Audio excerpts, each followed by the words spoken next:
sangat bersuka cita karena Tuhan selalu menolong kami. Amin. Dan juga hari ini Tuhan kami ingin mendengarkan firman. Firman yang tentu saja menghidupi kami. Amin. Memberikan kami kekuatan.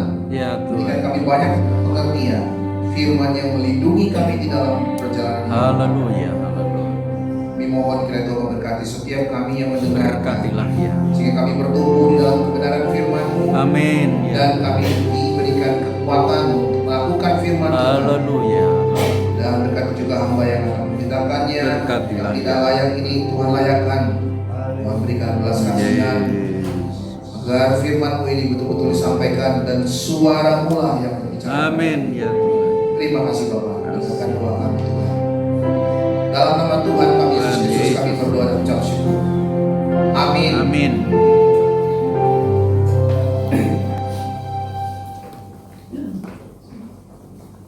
Selamat malam Bapak Ibu Saudara sekalian. Selamat malam. Masih sore ya, tapi sudah mau malam gitu ya. Saya sangat senang sekali berada di sini. Ini yang kedua kali bisa hadir di tempat ini. Senang sekali melihat yang dulu wajah-wajah yang pernah saya ketemu ya. Apa kabar Bapak Ibu? Baik ya. Puji Tuhan. Hari ini saya banyak ya, cukup banyak gitu ya, maksudnya berkhotbah dari tadi pagi di Koblen, lalu ke Gateway, lalu sekarang di sini. Tapi saya senang sekali bisa bersama-sama dengan jemaat GIA di Surabaya. Hari ini saya akan sharing satu kebenaran firman Tuhan diambil dari Mazmur 34. Kita bisa buka Alkitab kita bersama-sama. Mazmur 34 ayat 1 sampai 11.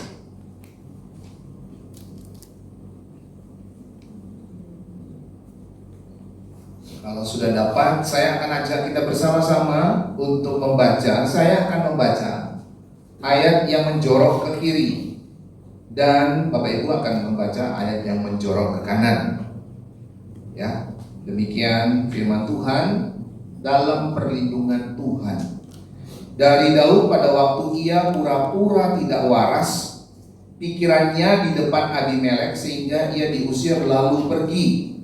Aku hendak memuji Tuhan pada segala waktu. Puji-pujian kepadanya tetap di dalam mulutku. Karena Tuhan jiwaku bermegah. Biarlah orang-orang yang rendah hati mendengarnya dan bersuka cita. Muliakanlah Tuhan bersama-sama dengan aku. Marilah kita bersama-sama memasyurkan namanya. Aku telah mencari Tuhan, lalu ia menjawab aku. Dan melepaskan aku dari segala kegentaranku. Tunjukkanlah pandanganmu kepadanya. Maka mukamu akan berseri-seri dan tidak akan malu tersipu-sipu. Orang yang tertindas ini berseru dan Tuhan mendengar. Ia menyelamatkan dia dari segala kesesakannya. Malaikat Tuhan berkemah di sekeliling orang-orang yang takut akan dia. Meluputkan mereka. Kecaplah dan lihatlah betapa baiknya Tuhan itu. Berbahagialah orang yang berlindung padanya. Takutlah akan Tuhan, hai orang-orang yang kudus. Sebab tidak berkekurangan orang yang takut akan dia. Singa-singa muda merana kelaparan, Tetapi orang-orang yang mencari Tuhan tidak kekurangan satupun yang baik. ya, demikian firman Tuhan. Bapak Ibu, temanya kita minggu ini adalah dalam perlindungan Tuhan. Dalam perlindungan Tuhan. Kalau Bapak Ibu baca tadi pasal 34 kitab Mazmur ini, ada nggak yang sedikit menggelitik? Kira-kira kalimatnya di mana? Jadi kita sudah baca bersama-sama. Kira-kira yang mana? Kecaplah. Hah? Kecaplah. Kecaplah Daniela, betapa baiknya Tuhan. Atau yang mana Bapak Ibu? Yang kira-kira agak berbeda sedikit. Ya, ayat 1. Kok ada tulisan seperti ini ya? Agak sedikit mengganggu. Coba kita baca di ayat 1 ya. Dari Daud pada waktu ia pura-pura tidak waras pikirannya di depan Abimelek sehingga ia diusir lalu pergi. Oh, Daud pura-pura tidak waras, pura-pura gila, di depan Abimelek. Lalu keluar kalimat-kalimatnya, tapi kalimat-kalimatnya begitu indah. Kira-kira kita berpikir, ada gak sih orang pura-pura gila, tapi kalimatnya indah banget. Aku hendak memuji Tuhan pada segala waktu. Coba tadi kalau ibu yang WL tadi pura-pura tidak waras di depan, lalu dia tiba-tiba pada waktu memuji Tuhan luar biasa. Itu juga kaget ya. Tapi kalau kita dalami dulu sebenarnya ini firman Tuhan, ada apa sih Daud pura-pura gila ini? Nah, membaca Mazmur 34 tidak boleh hanya lewat saja. Lalu kita melihat, oh ini baik, puji-pujiannya baik, doanya baik, tidak Bapak Ibu. Kita harus tahu dulu konteksnya di ayat 1. Ternyata latar belakang ayat 1 ini, bagaimana Daud menulis Mazmur 34 dengan begitu indahnya, di dalam kondisi dia memang sangat-sangat berbeban berat sampai gila, sampai seperti orang gila supaya dia tidak dibunuh oleh Abimelek. Coba kita buka di 1 Samuel pasal 21. Coba kita ke sana, lari dulu. 1 Samuel pasal 21 ayat 1 sampai 15. Saya akan membaca berlompat-lompat karena supaya kita bisa menghabiskan sedikit latar belakang ini, supaya Bapak Ibu tahu saja apa sih latar belakang daripada Mazmur 34 ini. 1 Samuel 21 ayat 1 sampai 15. Demikian firman Tuhan ya. Judulnya Daud di Nob. Sampailah Daud ke Nob kepada Abimelek, kepada Ahimelek. Ini Ahimelek, tadi Abimelek, ada perbedaan, orangnya tidak sama ya. Ahimelek, iman itu. Dengan gemetar Ahimelek pergi menemui Daud dan berkata kepadanya, mengapa engkau seorang diri dan tidak ada orang yang bersama-sama dengan engkau? Jawab Daud kepada Imam Ahimelek, raja menugaskan sesuatu kepadaku, katanya kepadaku, siapapun juga tidak boleh mengetahui sesuatu dari hal yang kusuruh kepadamu dan yang kutugaskan kepadamu ini, sebab itu orang-orangku telah kusuruh pergi ke suatu tempat. Nah ini Daud berbohong. Karena apa? Melarikan diri. Ini sudah baca. Daud ini lagi dikejar-kejar sama Saul. Maka pergilah dia ke imam, namanya Imam Ahimelek, di kota Nob. Nob ini adalah kota tempat para imam, karena mereka adalah orang-orang yang berasal dari suku Lewi. Di situ kita lompat lagi Bapak Ibu, kita lompat lagi ayat 9, kita lihat. Daud meminta kepada Ahimelek, lalu ayat 9 dikatakan, kemudian berkatalah imam itu pedang Goliat, orang Filistin, yang kau pukul kala di lembah terbatin, itulah yang ada di sini, terbungkus dalam kain di belakang efod itu. Jika engkau hendak mengambilnya, ambillah. Yang lain tidak ada, hanya ini, kata Daud, tidak ada yang seperti ini, berikanlah itu kepadaku. Jadi ceritanya, saya ceritakan aja. Pada waktu itu dia minta makanan karena dia sudah lapar, tidak ada makanan di sana. Lalu Ahimelek mengatakan, ada roti yang biasa dipakai untuk persembahan kepada Tuhan, hanya itu yang aku punya, akan aku berikan kepadamu. Dia makan. Pas di situ ada seorang pegawai atau pasukan daripada Saul, namanya Doeg gitu ya, seorang Edom, yang melihat kepergian Daud ke sana, ke Nob ini, daerah Nob ini. Daud melihat orang itu dan sangat kenal. Maka Daud langsung meminta kepada Ahimelek, ada pedang tidak? Saya lupa bawa pedang. Itu sesuatu hal yang agak aneh gitu. Sebenarnya Ahimelek tahu ini kenapa sih si Daud? Bukankah Daud itu adalah panglima perangnya Saul yang paling luar biasa? Kemana-mana dia harus bawa pasukan. Dan dia juga orang yang sangat terlatih di dalam medan perang. Tapi dia tidak punya pasukan pada waktu dan tidak punya peralatan perang. Maka dia minta kepada Ahimelek, ada nggak sih pedang? Maka dikasihlah pedang Goliat. Nih pedang Goliat yang dulu pernah kamu kalahkan di Terbatin. Wah, kalau kita ingat masih sejarahnya dulu, Daud pernah pegang pedangnya Goliat, dia masih merah kecil. Pedangnya pasti besar sekali, tapi sekarang kondisi Daud sudah besar, ya sudah dewasa. Oke. Berikutnya adalah Daud pergi ke Gad. Dia takut di situ karena ada Gog di sana, ada Dog melihat dia. Kemudian dia bersiap-siap lari ke sana. Sampailah ia kepada Akis, raja kota Gad. Raja kota Gad. Kalau kita lihat tadi di dalam Mazmur 34 itu dikatakan dari Daud pada waktu ia pura-pura tidak waras pikirannya di depan Abimelek sehingga ia diusir lalu pergi. Nah ini kalimatnya Bapak Ibu. Coba kita lihat di 1 Samuel pasal 21 ayat 10 itu.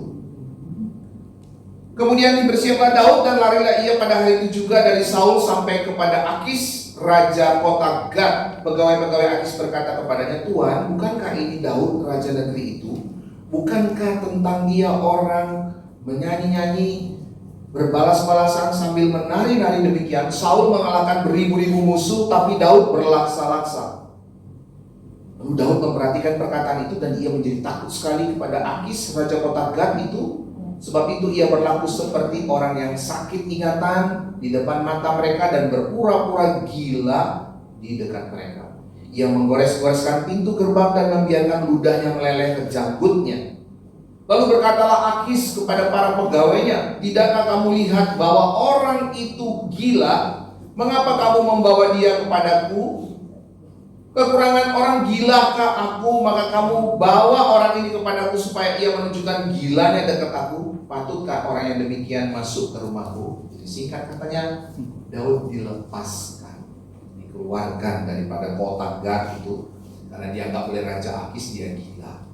Bapak Ibu, apa bedanya tadi ketika kita baca di Mazmur 34 dia di hadapan Abimelek, tapi ini kok di Raja Akis? Ternyata kalau Mazmur melihat ini Abimelek betul rajanya orang Filistin. Bagi orang Filistin kata raja itu disebut Abimelek. Sama seperti orang Mesir, rajanya namanya Firaun. Ada Firaun 1, Firaun 2, Firaun 3 sebagainya. Ini Mazmur menuliskan Abimelek. Jadi orang yang sama Bapak Ibu ya. Itu sebenarnya nama rajanya adalah Akis, yang raja orang Filistin itu. Nah, jadi kalau singkat cerita begini Bapak Ibu. Mazmur 34 ini lahir di dalam kondisi di mana Daud itu diusir atau bukan diusir, dikejar-kejar oleh Saul dan nyawanya terancam. Inilah yang menghasilkan Mazmur 34. Nanti kita lihat di manakah dia bisa menuliskan ini. Bagaimana caranya dia bisa menuliskan ini. Kalau kita lihat di slide-nya itu ya, saya ringkas lagi, Daud melarikan diri dari istana Saul. Nanti Bapak Ibu di rumah bisa baca 1 Samuel 19 dulu, nanti sampai ke pasal 23. Itu cerita menarik sekali tentang pelarian daripada Daud. Karena apa? Karena disinilah titik baliknya Daud dipersiapkan Tuhan untuk menjadi raja. Jadi tema kita di Mazmur 34 ini ceritanya panjang sebenarnya. Ada narasi yang dibawa yang sangat menarik kita lihat. Nah, setelah dia melarikan diri dari istana, dia pergi ke Samuel. Samuel adalah nabi yang mengurapinya. Di sana dia bertemu dengan Samuel dan Samuel membawa dia pergi ke Nayot, ya 1 Samuel 19 ayat 19. Dari Nayot dia pergi lagi ke Nob. Nah, itu ya, Nob kotanya imam itu, ya di Nob ini. Nah, kita lihat di sana dia bertemu dengan Ahimelek, bukan Abimelek tapi Ahimelek, ya imam yang betul-betul imam orang Israel. Dia diangkat dari keturunan Eli, Imam Eli, ya. Dan dia menerima roti sajian dan pedangnya Goliat. Kita melihat itu ya. Kemudian nanti di situ dia dari Nob pergi ke Gad. Tapi di sini Bapak Ibu, saya mau ngambil satu kalimat. Pada waktu kira-kira dia dari Nob pergi ke Gad, dia melarikan diri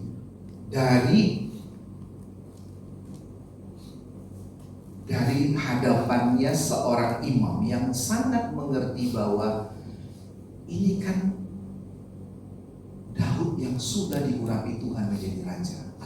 Ahimelek sangat ngerti. Kenapa sangat ngerti? Karena nanti kita lihat di pasal 23, ya, di pasal 23 anaknya Ahimelek itu Abiatar.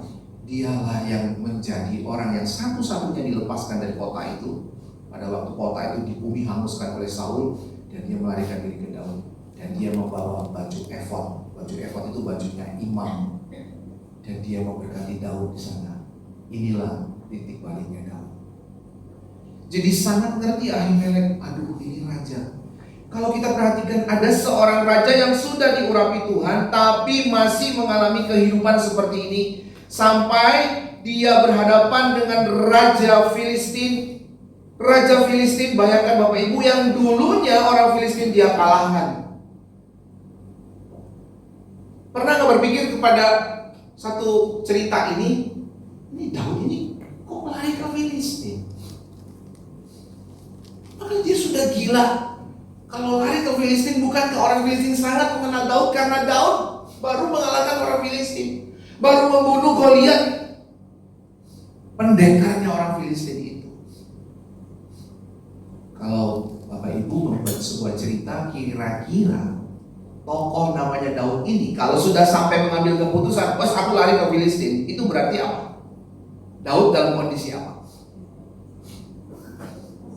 Sudah putus asa ya, desperate, udah kayak sera-sera lah. Wong di negeriku sendiri aku dicari sama rajaku. Wanted di mana-mana dicari dia. Kepalanya adalah mungkin bayaran tertinggi. Maka dia pergi ke Filistin. Pertanyaan kita adalah kenapa ke Filistin? Kenapa nggak ke negara lain? Kalau ke negara lain pikiran Daud pasti akan dicari juga. Ke Filistin aja. Siapa tahu pikirannya apa? Kenapa mungkin? Tak mungkin dia lari ke Filistin. Itu kan musuhnya kita. Bukankah Daud pernah berperang kepada orang Filistin? Maka Saul pasti tidak mencari dia ke Filistin. Masalahnya adalah Tuhan juga memberikan kesulitan di sana. Aduh Tuhan, kalau kita lihat Daudnya, pernah gak berpikir kepada kita, Tuhan please deh, di negeri orang musuhnya sendiri, biarkanlah dia di situ. Tapi itu pun Tuhan tidak lihat. Ketika dia gila, harus menjadi gila, itu pun diusir dari sana. Mau kemana lagi dia? Mau kemana lagi Daud yang sudah diurapi raja ini? Dan mengapa ini diberitakan di dalam kenangan Daud yang memuji dan memuliakan nama Tuhan? Jadi Mazmur 34 ini ditulis bukan di dalam istana raja pada waktu Daud mendapatkan kemenangannya, tapi ditulis di dalam kondisi dia berada di titik nadir, di dalam hidup yang paling berat, yang paling berat. Tapi orang seperti dia bisa menuliskan keindahan daripada pujian, daripada doa ini, yang menjadi harapan kita, dan diberikan judul dalam perlindungan Tuhan.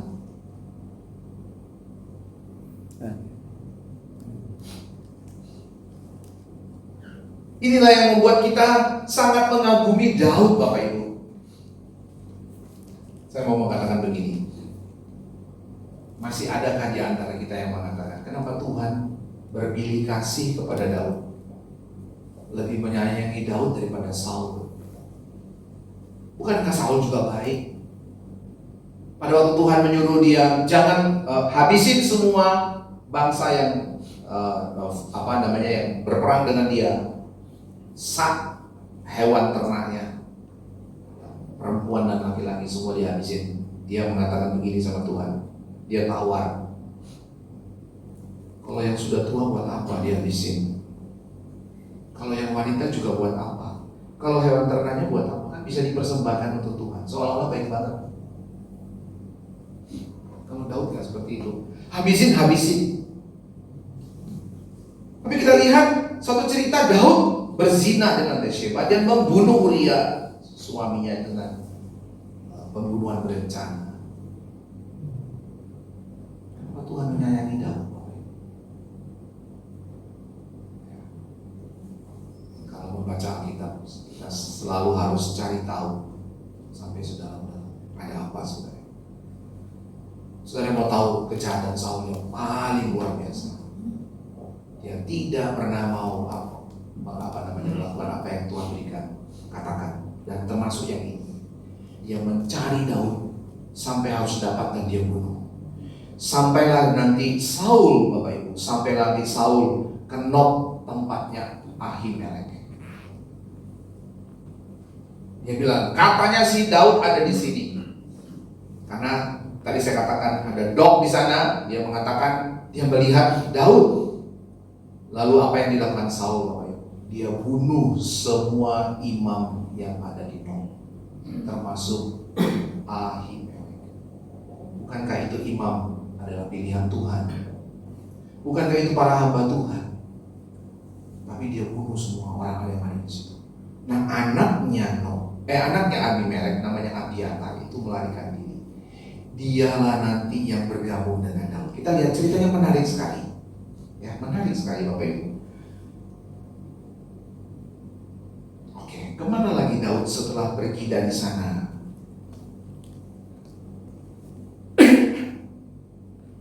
Dia pergi setelah dari Gad itu, dia pergi ke Adulam, gua Adulam, ya. Maka dia menyingkir dari situ karena dia dianggap sudah gila, menyingkirlah dia ke sana. Pergilah dia ke gua Adulam, Bapak. Ya, ke gua Adulam. Mengapa dia di sana? Dia di sana retreat, mengasingkan diri. Dia sendirian, tidak punya siapa-siapa, tidak punya pasukan, tidak punya siapa-siapa. Sudah dianggap gila, maka bersembunyilah dia. Kembali pergi dari Filistin, mau ke arah Yehuda, mau ke arah Israel. Masuklah dia ke gua Adulam. Apa yang terjadi di sana, Bapak Ibu? Pada waktu dia masuk ke gua Adulam, maka cerita tentang Daud diberitahu. Ada yang beritahu kepada orang tuanya bahwa Daud ada di gua menyendiri dari kejaran Saul. Maka datanglah orang tuanya pergi ke gua Adulam. Disitulah dia bertemu dengan keluarganya. Dan ini yang luar biasa, Bapak Ibu. Ada orang-orang yang hidupnya tertekan, orang-orang dikatakan saya dalam Alkitab yang berhutang tidak bisa melunasi hutangnya. Ada orang-orang yang tersingkir dari kumpulannya, berkumpul di gua Adulam, mengadu kepada Daud sebanyak 400 orang. 400 orang. Pertanyaan kita adalah, buat apa ini 400 orang? Bukankah Daud hidupnya sudah susah? Ada lagi orang-orang susah yang mengadu kepada dia, Bapak Ibu. Bukankah ini tambah lebih membahayakan? Bukankah tambah lebih susah? Dan sampai sebegitu gampang nanti akan ditangkap oleh Saul. Tuhan ini rasanya kayak main komedian, stand up komedi gitu ya. Sudah susah, orang susah, ditambah susah lagi. Tapi disinilah pertemuan Tuhan dengan Daud yang luar biasa, dan Daud sangat tahu bahwa Tuhan bekerja atas dirinya dia. Apa yang terjadi?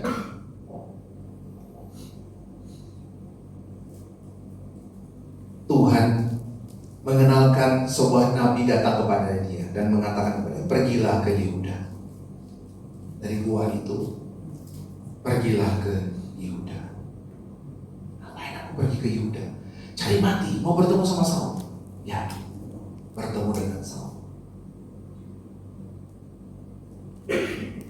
Siapa temannya, Bapak Ibu? Pasukan Daud adalah pasukan orang-orang kere, orang-orang miskin yang gak bisa bayar utang, orang-orang yang tersingkir ini sebanyak 400 orang. Inilah jadi pasukan Daud. Disinilah Tuhan bentuk Daud menjadi raja yang sebenarnya menggantikan Saul. Disinilah titik penghabisannya Saul. Dari situ ceritanya. Kemudian dia berdoa kepada Tuhan. Dia pergi ke Yehuda, ke Israel, bertemu dengan Saul. Tapi lucu di sini. Dia mengenal cerita tentang orang tuanya. Kalau orang tuanya dibawa, dia pergi. orang tua aku tidak bisa berperang, orang tua aku bisa dibunuh oleh Saul. Maka dia menyingkir sedikit ke Mispa di Moab. Dia bawa orang tuanya ke Moab. Pertanyaan kita, ngapain ke Moab? Moab itu kan bukan Israel. Mengapain dia bawa orang tuanya ke Moab, Bapak Ibu? Ada apa cerita di Moab? Apa hubungan Daud sama Moab? Apa, Bapak Ibu? Moab itu siapa cerita dalam Alkitab yang terkenal? Seorang wanita, Ruth. Apa hubungan Daud dengan Ruth? Apa hubungan Daud dengan Ruth? Kalau kita lihat silsilah Tuhan Yesus, dia dikatakan anak Daud. Ada nenek moyangnya namanya Ruth. Yesus itu dari orangnya Moab, Ruth. Cucunya Ruth itu adalah bapaknya si Daud. Maka Daud ini adalah cicitnya. Daud teringat nostalgia ini. Aku akan menyingkir ke Moab dan menitipkan keluargamu di sana. Lalu dia pergi ke Raja Moab dan mengatakan, izinkanlah ayahku dan ibuku tinggal padamu sampai aku tahu apa yang dilakukan Allahku kepadaku. Apakah orang Moab tahu Allahnya Daud? Sangat tahu karena dia tahu sejarahnya Ruth. Ruth mau mengikuti Naomi karena Allahnya Naomi. Wah, luar biasa ini. Tuhan bukakan pengetahuan daripada Daud. Maka Raja Moab itu menerima keluarganya. Disitulah Daud membentuk pasukan setelah keluarganya disingkirkan ke Moab. Lalu dia membawa 400 orang tadi dan ikutlah Abiatar anak imamnya Ahimelek. Dan Ahimelek, Abiatar itu satu-satunya imam yang tertinggal. Dia membawa baju efod, baju papanya. Nanti suatu waktu dia bisa berbicara kepada Tuhan, karena imam kalau berbicara kepada Tuhan harus menggunakan baju efod. Maka pada waktu itu disusunlah strategi perangnya. Pada waktu mereka mau masuk ke Yehuda, ini lucu banget. Tuhan itu betul-betul stand up comedy, tapi membuat kita betul-betul gemetar habis. Daud mendengar orang Filistin datang pergi ke Israel mau menyerang satu kota yang ada di Israel, yaitu kota Kehila. Ada di situ.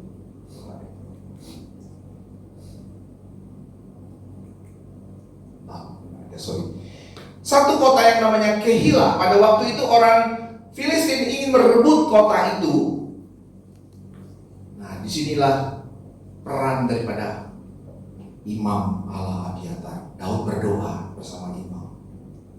Daud berdoa bertanya, apakah aku harus pergi berperang kepada Filistin di Kehila? Jawab Tuhan apa? Ya. Pasukanku mana? 400 orang. Orang-orang miskin yang dikumpulkan di gua Adulam. Lawan orang Filistin. Tuhan katakan, ya. Oke, tanya lagi dong. Apakah aku menang? Jawaban Tuhan, iya. Oke. Pertanyaan berikutnya, kata Daud. Apakah kalau aku berperang melawan orang Filistin, orang Kehila tahu aku ada di situ, aku akan diserahkan kepada Saul? Jawab Tuhan, iya. Waduh, terus gimana dong? Kalau kita seorang, ya, iman seperti apa yang seperti ini, Bapak Ibu? Iman seperti apa yang seperti kayak ini? Dua musuh besar menghadapi dia. Satu Filistin, satu Saul. Maka Tuhan pernah mengatakan dalam Alkitab, tidak ada orang di seluruh dunia ini yang bisa mengetahui isi hati Tuhan selain Daud. Haleluya. Mazmur 34 ini gak gampang. Kalau temanya di atas, dalam perlindungan Tuhan kita baca, aku hendak memuji Tuhan apa? Gampang kita membacanya. Tapi ayat 1 ini kenapa ada? Ceritanya panjang. Puluhan tahun Tuhan bentuk Daud untuk melahirkan Mazmur 34.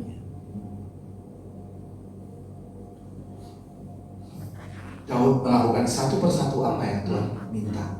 Dia berperang melawan orang Palestina, luar biasa. Dia bisa merebut kota Kahila dan memukul kalah orang Filistin. Dengan 400 orang. Siapa mereka? Saya nggak tahu. Mungkin Tuhanlah yang berperan menghantam orang Filistin itu. Setelah itu apa yang terjadi? Dia berhadapanlah dengan Saul, head to head.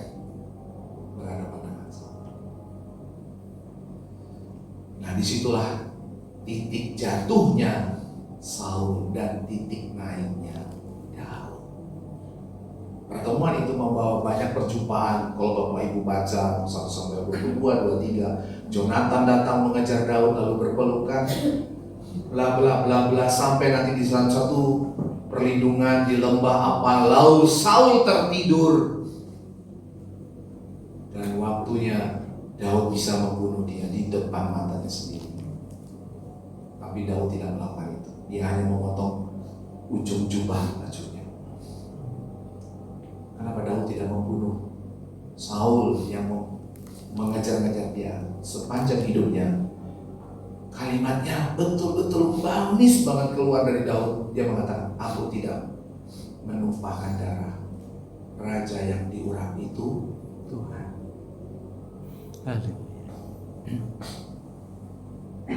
Dari situlah kita baru masuk Bapak Ibu ke Mazmur pasal 34. Baru kita bisa dengan lapang dada. Mari kita lihat Mazmur 34. Itu tadi cerita di ayat 1, membawa kita ke dalam ceritanya si Daud yang begitu luar biasa. Mazmur 34, apa yang dikatakan oleh Daud di sana. Ayat 1 sampai ke 3. Aku hendak memuji Tuhan pada segala waktu. Kata di sana segala waktu.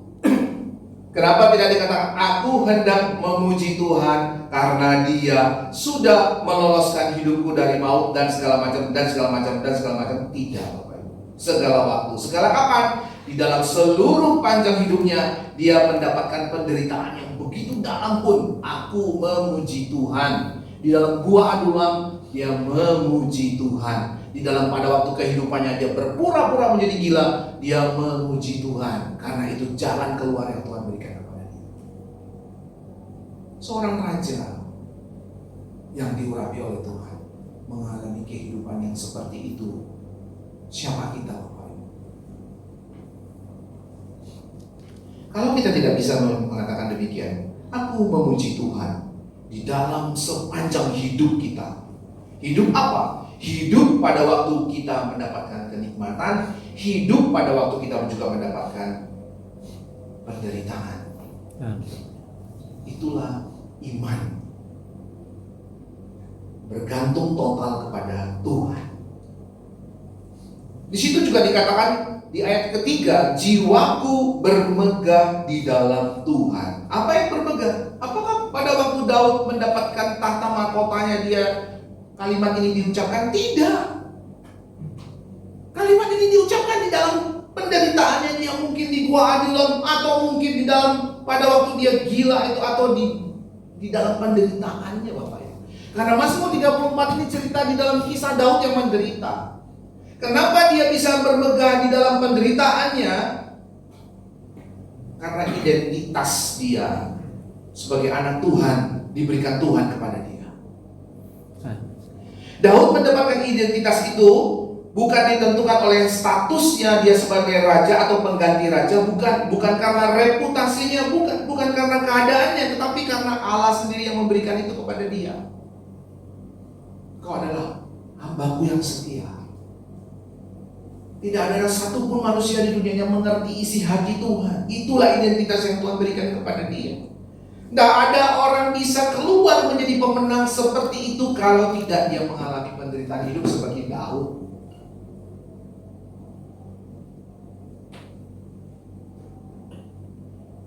ayat 4-5. Aku telah mencari Tuhan, lalu Ia menjauh aku dan melepaskan aku dari segala kegentaran. Kalimat yang dipakai di sana, melepaskan aku dari segala kegentaran, itu artinya apa? Aku mencari Tuhan, lalu Tuhan itu menjawab aku. Apa yang dilakukan Tuhan? Melepaskan takutnya aku, melepaskan kegentaran aku, bukan melepaskan masalahku, bukan melepaskan penderitaanku, tapi melepaskan kegentaranku, melepaskan ketakutanku. Itulah doa kita, Bapak Ibu. Tuhan itu perlindungan kita. Doa kita adalah, Tuhan, kita tidak bilang kepada Tuhan untuk cabutlah masalahku, loloskanlah aku dari masalah. Bukan. Doa kita adalah, cabutlah ketakutanku. Kenapa, Bapak Ibu? Karena yang pertama tadi kita sudah tahu bahwa Tuhan senantiasa ada dekat kita. Dan Tuhan itu berjalan bersama-sama dengan kita. Sehingga masalah yang paling besar pun itu tidak besar daripada kehadiran Tuhan yang begitu besar. Jadi maka Daud bisa menuliskan satu mazmur yang paling bagus ya. Di padang berumput hijau aku dibaringkan, tapi Dia bawa aku ke dalam apa, Bapak Ibu? Lembah kekelaman maut. Dibawa terus, tapi tangannya dan kanannya terus menopang aku. Amin. Daud tidak mengatakan Tuhan melepaskan aku dari lembah kekelaman maut. Tidak, Dia membawa aku turun. Tapi Dia selalu ada. Itulah perlindungan yang Tuhan berikan. Itulah iman sejati, Bapak Ibu. Tuhan tidak melepaskan penderitaan itu, tapi Tuhan lepaskan ketakutan itu yang menguasai hati kita. Ayat 6-7. Malaikat Tuhan berkemah di sekeliling orang-orang yang takut akan Dia. Nah, kalimat ini bukan satu kalimat jargon-jargon kosong seperti, oh saya orang Kristen, oh ada malaikatku gitu ya. Tapi mana malaikatnya kamu sendiri takut gitu ya. Tidak, Bapak Ibu, ini bukan jargon kosong. Ini dialami betul oleh semua anak-anak Tuhan. Dan Daud juga katakan demikian. Ini adalah bentuk perlindungan Allah yang aktif. Artinya Dia betul-betul ada malaikat yang berkemah di sekeliling kita. Dan malaikat itu tidak cepat-cepat membuang penderitaan yang menghalangi apa ya. Tapi malaikat itu untuk menunjukkan kepada kita, hilangkan ketakutan kita, Bapak Ibu. Allah itu tidak pasif. Allah itu selalu hadir dan menjaga kita. Saya tidak tahu di antara kita ada pergumulan apa yang paling berat. Apakah pergumulan kita seberat pergumulan Daud? Ini menjadi kekuatan bagi kita. Mungkin kita sakit, mungkin kita kehilangan pekerjaan, bahkan mungkin ada suatu waktu anak kita melawan kita barangkali, dia salah dan melarikan diri dan sebagainya. Berdoalah kepada Tuhan dan mintalah, Tuhan, Engkau di mana? Ketika Tuhan menjawab, disitulah kekuatan kita. Daud selalu berkali-kali begini. Ketika dia juga berhadapan dengan anaknya Absalom mengambil 2/3 dari pasukan Daud. Bahkan Absalom dengan jahatnya menunjukkan kepada papanya, dia perkosa itu istri-istri papanya di soto istana, ditunjukkan di depan umum. Papanya nangis, tidak bisa lihat apa-apa. Dan dia terus dikejar sampai terdesak dia. Mazmur 20, saya lupa di Mazmur berapa, Bapak bisa cari nanti. Dia mengatakan, aku tidak tahan semua itu. Aku cuma mau melihat Tuhan. Di manakah ada Tuhan? Dia berdoa, dia katakan, aku sudah melihat Tuhan. Dan hatiku tenang. Kenapa orang bisa seperti itu ya? Seolah-olah penderitaan itu hilang gitu. Tidak. Dia akan lihat anaknya sendiri Absalom mati dibunuh di depan dia. Penderitaan itu akan terus ada, tapi dia tenang karena Tuhan ada di samping dia. Itulah perlindungan versinya Daud. Versinya Daud perlindungan itu bukan seperti tembok beton yang kelihatan. Tidak. Seperti tembok beton yang tidak kelihatan. Loh, kalau tidak kelihatan mau berlindung di mana? Bukan berlindung di temboknya, berlindung di dalam Tuhan.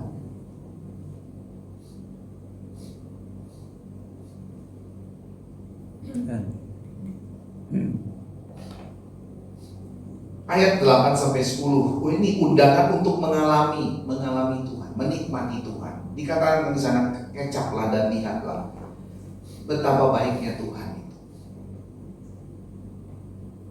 Saya kadang-kadang kalau kita terlalu gampang membuat sebuah doa jadi nyanyi, lalu itu merasa bahwa kita merasa apa ya? Seperti kayak dilindungi, diberkati Tuhan sampai bisa mengecap Tuhan. Ngecap Tuhan seperti apa sih? Daud ini main-main apa gimana sih gitu ya? Kecap tuh gimana Bapak Ibu? Makanya gitu ya. Tadi saya di Gateway bilang gini, Bapak Ibu pernah terima coklat gak yang harganya 1 juta? Misalnya ya, ada orang bawa, oh dari Swiss, dari luar negeri. Mungkin kalau ngecap coklat 1 juta itu agak lama. Kalau boleh jangan ditelan. Kalau boleh 2 jam gitu ya. 1 juta ya opo gitu kan. Kalau beli dari Indomaret 20.000 ya sudah langsung ditelan apa-apa gitu. Tapi kalau 1 juta kalau boleh nggak usah kita telan ya. Kita kecap terus. Kita nikmati terus. Nah bagi Daud Bapak Ibu, Tuhan itu tidak habis-habis dikecap. Amin. Tapi bagaimana caranya ngecap Tuhan? Bukan hanya Tuhan kalau kita makan gitu ya. Kita hari ini mengadakan perjamuan kudus. Bukankah sebenarnya kehadiran Tuhan itu dia bilang sama kita, nanti Pak Tim akan membawakan itu lalu membacakan sebuah ayat. Inilah rotiku sebagai lambang tubuhku yang pecah-pecahkan. Kita nikmati Bapak, sebagai bentuk kehadiran Tuhan. Tapi begitu kita nikmati, bisa nggak kita nikmati dengan rasa aduh ini Tuhanku yang sudah mati bagiku, rasa dengan ketakutan itu. Tapi Tuhan mau kita terus nikmati di dalam hidup kita. Itulah arti perjamuan kudus. Jadi kehadiran Tuhan sudah ditunjukkan kepada Daud, lebih-lebih kepada kita sebenarnya. Dia tunjukkan apa? Anaknya sudah dipersembahkan untuk kita mati agar kita bisa mengecap tubuhnya. Ada di sebelah kita selalu senantiasa. Dia bisa mencurahkan darahnya, bisa kita minum darahnya. Itulah mengecap Tuhan, menikmati Dia di dalam kehidupan kita hari lepas hari. Itulah bentuk undangan yang Tuhan katakan. Dia mengundang kita untuk mengalaminya. Jadi Daud mengatakan kecap dan lihatlah betapa baiknya Tuhan itu. Bukan omong sembarangan. Tidak. Betapa baiknya Dia. Dia sudah pecahkan tubuhnya. Dia sudah curahkan. Matilah. Masihkah engkau takut? Masihkah kau berpura-pura gila ketika menghadapi suasana yang begitu parah? Mestikah kau depresi begitu dalam? Maka di ayat 11 ini Daud mengatakan di ayat 11, singa-singa muda merana kelaparan, tetapi orang yang mencari Tuhan tidak kekurangan suatu yang baik. Itu sebenarnya di beberapa kitab dicantumkan sama dengan ayat 11. Ayat 12 itu dikatakan marilah, ya undangan, marilah anak-anak, dengarkanlah aku, takut akan Tuhan akan kuajarkan kepadamu. Artinya cerita yang ini, story-nya Daud ini diajarkan kepada kita sehingga bisa melahirkan Mazmur 34. Dan kita orang Kristen yang sudah mendapatkan cerita yang sama, oh betapa Tuhan begitu baik dengan kita, kita juga ceritakan, wartakan kepada orang lain. Ya, saya selalu mengatakan kepada jemaat Saal masih, coba lihat ada bangku yang masih kosong nggak sebelah kiri kita, sebelah kanan kita. Yuk kita bawa teman-teman kita wartakan betapa baiknya Tuhan. Mereka bisa mengerti kalimat ini, Bapak. Bagaimana seorang Allah itu datang menjadi manusia, memecahkan tubuhnya untuk kita bisa nikmati, agar kita bisa hidup tenang, karena itulah keselamatan kita yang kekal. Inilah Mazmur 34. Semoga ini menjadi perlindungan kita, Bapak. Inilah kekuatan kita, perlindungan kita. Kita hidup dalam perlindungan Tuhan. Sebelum saya tutup khotbah ini, saya mau menceritakan satu cerita pendek kecil begitu ya, untuk refleksi kita dari ceritanya Daud ini, dari firman Tuhan tadi. Ada seorang ibu yang bernama Ibu Corrie ten Boom, kalau Bapak Ibu pernah baca bukunya, namanya Corrie ten Boom. Dia adalah seorang orang Belanda yang pada waktu hidupnya dia terjadi pembunuhan kepada orang-orang Yahudi oleh tentara Nazi. Ya. Jadi begini ceritanya, si Corrie dan seluruh keluarganya ini adalah orang-orang yang suka atau bukan suka ya, berani berkorban untuk menyelamatkan orang-orang Yahudi yang dibunuh oleh Nazi. Suatu ketika Nazi dari Jerman datang ke Belanda mencari orang-orang Yahudi, dan seluruh Eropa kan dicari ya, kalau dibunuh. Kalau kita dengar ada sekitar 6 juta orang Yahudi dibunuh sama Nazi. Nah, pada waktu itu keluarganya Corrie ini bersepakat rumahnya mereka jadi tempat perlindungan untuk orang-orang Yahudi ini, ditampung di dalam rumahnya. Nah, untuk rumah Ibu Corrie sendiri, dia tampung dengan cara ada cermin gitu ya di kamarnya dia, ditaruh dalam kamarnya dia. Lalu cermin itu belakangnya dilobang, tingginya sekitar 2 meter, lalu lebarnya mungkin sekitar 1 meter kali 1,5 meter, bisa untuk 6 sampai 8 orang kalau berdiri mepet-mepet begitu. Jadi kalau tentara Nazi datang, dimasukkan ke kamarnya, ditutup ke dalam kaca itu. Ada lubangnya di situ, masuklah mereka di situ. Nah, itu selalu dia lakukan.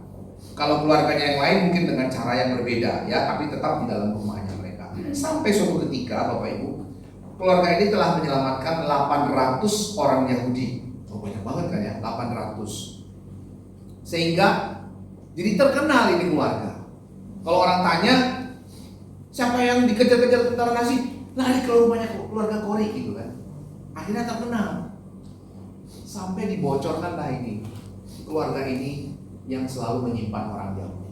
Ketangkaplah, dibawalah keluarga mereka. Ditangkap, dibawa ke Jerman, mau dimasukkan ke kamp konsentrasi. Tahu ya, kamp konsentrasi begitu jahat pada waktu itu.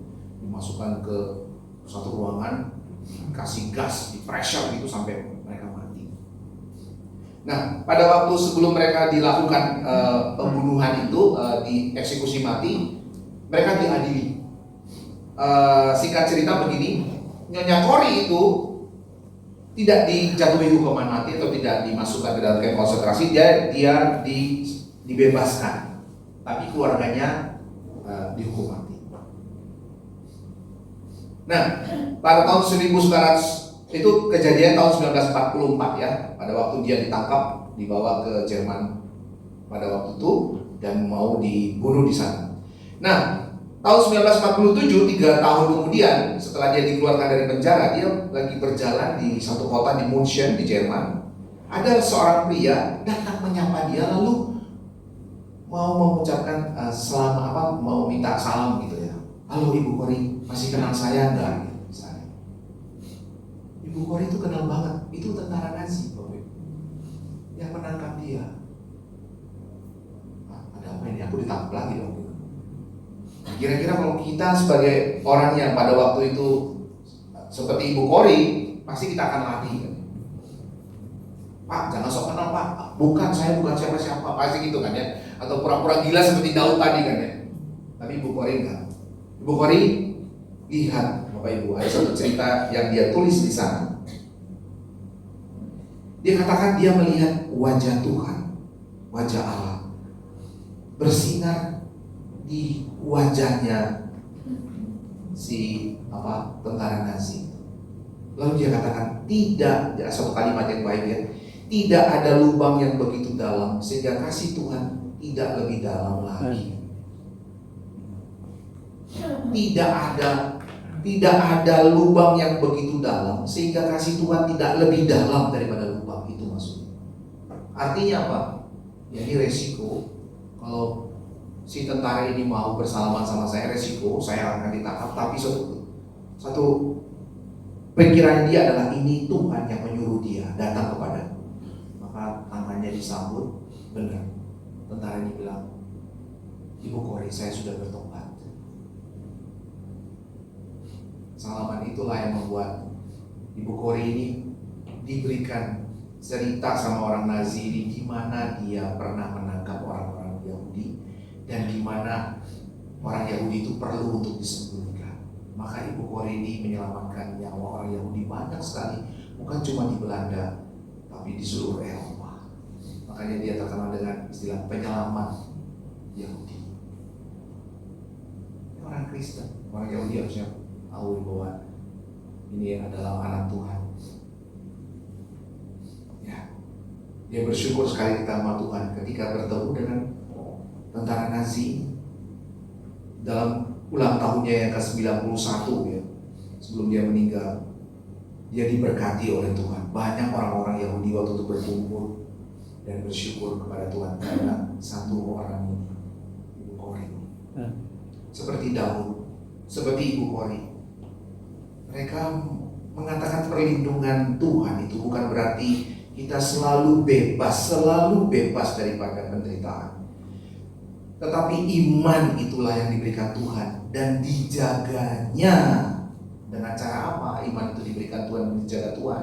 Dengan cara dia selalu menghancurkan ketakutan kita. Sehingga iman itu terus akan bertumbuh bersinar. Karena apa? Karena kita tahu semua yang dikerjakan Tuhan itu mendatangkan kebaikan bagi kita. Dan kita adalah orang-orang yang menjadi pemenang lebih daripada pemenang. Itulah perlindungan daripada Tuhan. Mari kita tundukkan kepala. Terima. Bapa di dalam kerajaan surga, kami tahu tidak gampang Tuhan seperti Daud, seperti Ibu Kori. Haleluya. Tapi kami selalu berdoa, tumbuhkanlah iman itu. Yesus, haleluya. Kami ingin terus belajar seperti Daud, bagaimana menyelami kehidupan yang begitu menderita, pahit. Bahkan sampai kepada titik nadir pun kami melihat tangan Tuhan tetap memegang kami. Hamba berdoa khususnya bagi setiap jemaat yang mungkin menghadapi penderitaan yang begitu berat. Tuhan, tolonglah Tuhan. Tidak ada lubang yang lebih dalam daripada kasih. Hamba berdoa biarlah seperti Daud melihat di dalam lembah-lembah bayang maut, Tuhan ada memegang tangan mereka. Haleluya. Tuhan, inilah doa kami, inilah perlindungan kami Tuhan. Yesus. Berkatilah setiap jemaat yang ada di gereja Isa Al-Masih Tengger ini. Di dalam pertumbuhan iman mereka, Tuhan terus kuatkan. Amin. Berikan sukacita mereka melihat, iman yang Tuhan suburkan, Tuhan tumbuhkan itu akan menghasilkan buah-buah di dalam kehidupan mereka. Dan mereka terus akan mencari jiwa-jiwa, memberitakan Injil karena mereka sudah mengalaminya. Berkatilah hamba Tuhan di sini. Berkati semua pengurus, berkati mereka yang melayani, berkati jemaat Tuhan juga ini. Pakailah mereka sebagai alat Tuhan untuk melayani Tuhan. Biar semua jemaat di sini melayani Tuhan bersama-sama. Ya Tuhan. Inilah doa dan semua yang kami. Glory. Terima kasih Bapak. Kami mengucap syukur dan terima kasih. Dalam nama Tuhan Yesus kami terus. Amin. Amin.